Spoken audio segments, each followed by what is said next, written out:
రాష్ట్ర ప్రభుత్వం అక్రమంగా పోలీసులు అరెస్ట్ చేయడాన్ని నిరసిస్తూ నిర్మల్ జిల్లా బైంసా డివిజన్ వ్యాప్తంగా ఆశా వర్కర్లు రాస్తారోకో నిర్వహించారు.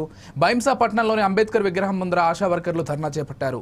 ముక్కు చెవులు గొంతు మూసుకుని నిరసన వ్యక్తం చేశారు. ఆశా వర్కర్లకు రాష్ట్ర ప్రభుత్వం ప్రతి నెల 18,000 రూపాయల వేతనాన్ని చెల్లించాలని, పీఎఫ్, ఈఎస్ఐ మరియు ఉద్యోగ భద్రత కల్పించాలని డిమాండ్ చేశారు. 2022 సంవత్సరం నుండి పెండింగ్లో ఉన్న లెప్రసీ సర్వే బిల్లులను వెంటనే చెల్లించాలి, ఆశా వర్కర్లకు పనిభారం తగ్గించాలని కోరారు.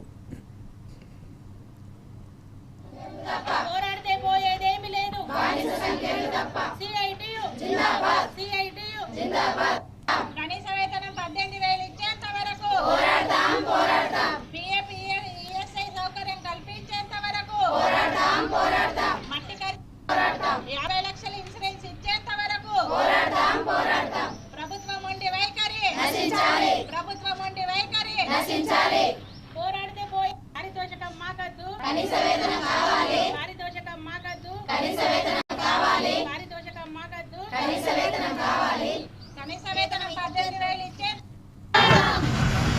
గట్టిగా